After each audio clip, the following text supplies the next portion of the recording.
नमस्कार साथियों की फैक्ट में आप सभी का स्वागत है। उम्मीद करता हूं कि आप सभी लोग बेहतर होंगे। सभी सनातनी और राष्ट्रवादी भाई बहनों से अपील रहेगी कि चैनल को सब्सक्राइब करिएगा, वीडियो को लाइक करिएगा और अधिक से अधिक लोगों तक शेयर कर दीजिएगा। ऋषभ शेट्टी की फिल्म आई है कांतारा चैप्टर 1। ये वही फिल्म है 2022 में आई थी कांतारा, उसका प्रिक्वल है। एक सिक्वल होता है जो आगे की कहानी को दर्शाता है, एक प्रिक्वल होता है जो फिल्म बनी होती है उसके पीछे की कहानी को लेकर के जो फिल्म बनती है। यह फिल्म सनातन को लेकर के है, सनातन के रूट्स को यानी जड़ उसको लेकर के है, स्थानीय देवी देवताओं को लेकर के है, साथ के साथ किस तरीके से स्थानीय फेस्टिवल रिचुअल्स मनाए जाते हैं, उनकी क्या मान्यताएं हैं, स्थानीय देवी देवताओं पर लोगों का कितना अटूट विश्वास होता है और साथ के साथ वो किस तरीके से अपने भक्तों की रक्षा करती हैं, इस चीज को लेकर के पूरी फिल्म। फिल्म में एक चीज दिखाया गया है कि राजा और प्लस जंगल में रहने वाले लोग, हालांकि जिस एरा की ये फिल्म है, जबकि ये कहानी है, उस समय मुझे लगता है कि भारत में मैक्सिमम सब जंगल ही रहा होगा, क्योंकि आज शहर बने हैं, आज सारी चीजें बनी हैं। और साथ के साथ जो भी सनातनी इधर से उधर चले गए, देश के इस कोने से उस कोने में जाकर के बस गए, उन्होंने वो अपने रूट से कट गए, 2-4 पीढ़ी हो गया उनको उनको अपने रूट्स को ढूंढने में भी इस फिल्म के द्वारा बड़ी मदद मिलेगी, इस फिल्म का प्रभाव पड़ेगा और बड़ा इंस्पिरेशन मिलेगा। क्योंकि कोई भी ऐसा सनातनी नहीं है जिसका अपना कुल देवी नहीं होंगी और कुल देवता नहीं होंगे या अपने ग्राम देवता नहीं होंगे, क्योंकि गांव की अवधारणा से ही निकल करके ये सब सारी चीजें बनी है। सनातन विशाल क्यों है, सनातन को क्यों कहा जाता है कि ये इसकी शुरुआत कब हुई किसी को नहीं पता, इसका अंत कब होगा किसी को नहीं पता। अगर इस फिल्म को आप देखेंगे तो उस चीज को समझने में आसानी होगी। जहां तक फिल्म की बात की जाती है तो इसमें ऋषभ शेट्टी ने भी बहुत अच्छा रोल किया है, उनके रोल की बहुत तारीफ हो रही है। फिल्म बहुत शानदार है। कुछ डायलॉग्स को लेकर के किसी को आपत्ति हो सकती है, मैं उसकी बात नहीं कर सकता हूं, लेकिन अगर सारी चीजों को आप दरकिनार करके शुद्ध सनातनी मन से इस फिल्म को देखने अगर जाएंगे तो आपको फिल्म निराश नहीं करेगी। पिछली कांतारा को कहा गया था कि वो 16 करोड़ में बनी थी, उसने 400 करोड़ कमाए। ये फिल्म 125 करोड़ में बनी है, यानी कि मतलब बजट बढ़ गया है, तो जाहिर सी बात है कि इसका जो वीएफएक्स है और सारी चीजें वो बहुत ही शानदार है, बहुत ही जानदार है। तीसरा दिन है आज और मुझे लगता है कि बढ़िया कलेक्शन भी बॉक्स ऑफिस पे फिल्म कर रही है। बॉलीवुड ऐसी फिल्म नहीं बना सकता, यह बॉलीवुड के बस की बात नहीं है इस तरीके की फिल्म बनाना, यह भी मैं बात स्पष्ट कर दूं। बॉलीवुड ने जिस तरीके से कहानियों का घालमेल किया, यही कारण है कि आज बॉलीवुड की फिल्में नहीं चलती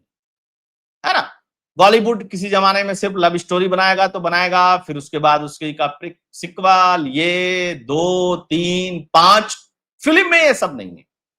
आप जब कांतारा देखेंगे या कांतारा नहीं भी देखे होंगे जो 2022 में आई थी, इसको आप देखेंगे तो आप इससे चीजों को कनेक्ट कर सकते हैं पूरी तरीके से।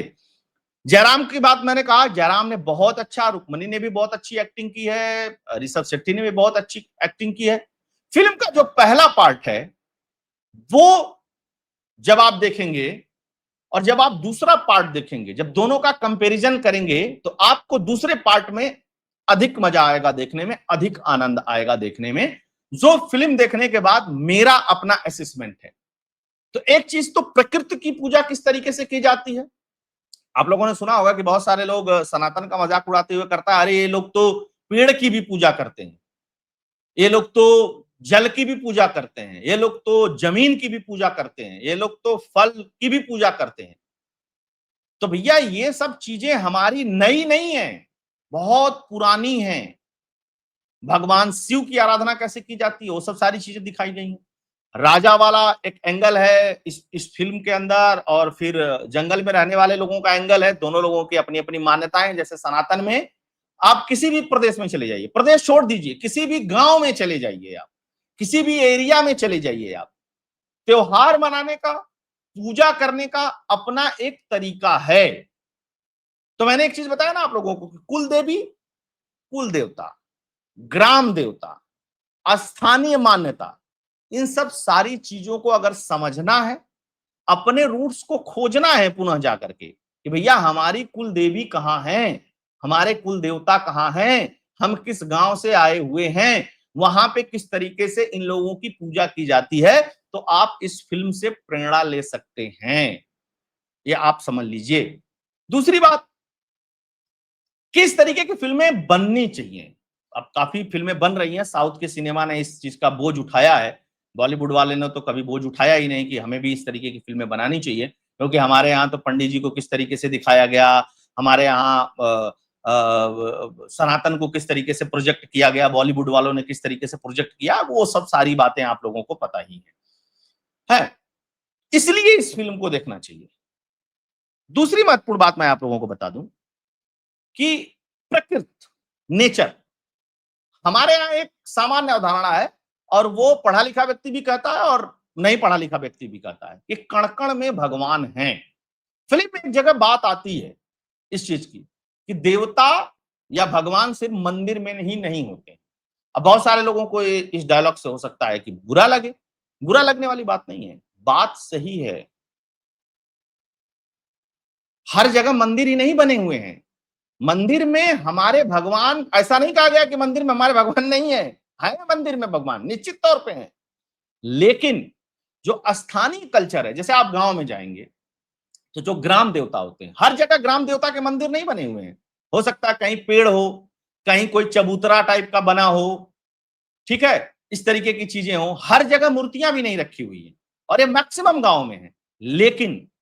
प्रत्येक सनातनी की एक कुल देवी है, प्रत्येक सनातनी के कुल देवता है,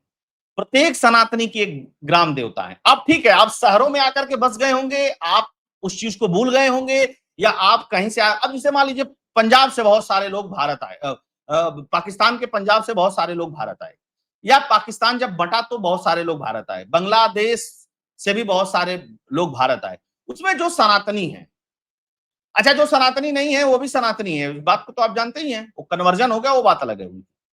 तो जब वहां से वो आए तो जाहिर सी बात है कि उन्होंने अपने कुल देवी को वहां छोड़ा होगा, कुल देवता को भी अपना छोड़ दिया होगा वहां पे, और साथ के साथ ग्राम देवता को भी छोड़ दिया होगा, क्योंकि वो स्थानीय चीजों से गवर्न होते हैं। अब आप मेरे गांव के कुल देवी कुल देवता की पूजा जिस तरीके से होती है, ग्राम देवता की पूजा होती है, किसी दूसरे गांव से कंपैरिजन नहीं कर सकते, तो तुलना मत करिएगा इस चीज का,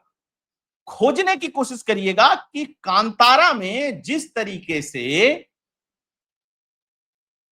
लोग अपने कुल देवी कुल देवता की आराधना करते हैं, उन पे विश्वास करते हैं कि वो हमारी रक्षा करेंगी, वो हमारी सुरक्षा करेंगी, उसको लेकर के जिस तरीके का वहां पे फेस्टिवल होता है, जिस तरीके से उन लोगों के अंदर या उन लोगों का जिस तरीके का ट्रेडिशन है, उसको लेकर के अपने आप को रख करके सोचिएगा, तब आपको जरूर प्रेरणा मिलेगी कि मुझे भी अपने रूट्स को जानने की कोशिश करनी चाहिए, खोजनी चाहिए। अभी आप लोगों ने देखा होगा कि बहुत सारे लोग विदेशों में बस गए, 3 4 5 पीढ़ी बाद भी लोग आते हैं भारत में अपने रूट्स को खोजने के लिए कि हम कहां से थे, हम क्या थे, हम कैसे थे, है ना। तो एक एक पार्ट ये है फिल्म का। तो मैंने आपको बता ही दिया, इसका बीएफएक्स बहुत अच्छा है, क्लाइमेक्स, स्टोरी, सब कुछ बहुत अच्छा है। चूंकि प्रिक्वल है तो आप कांतारा को इसका सिक्वल मान सकते हैं, तो आगे भी चैप्टर 2 बनेगी ही बनेगी, अगर इसका नाम चैप्टर 1 रखा है। उसको ऋषभ शेट्टी कैसे बनाते हैं यह देखने वाली बात होगी, लेकिन एक इतनी सुपर डुपर हिट फिल्म, उसको लेकर के, उसके नाम को लेकर के फिल्म बनाना अपने आप में एक बहुत बड़ा रिस्क का काम था ऋषभ शेट्टी के लिए, लेकिन उन्होंने वो रिस्क को लिया, और मुझे लगता है कि फिल्म ब्लॉकबस्टर हिट जाने वाली है। 3 दिन की कमाई के को देखते हुए तो यही सब कुछ लग रहा है कि फिल्म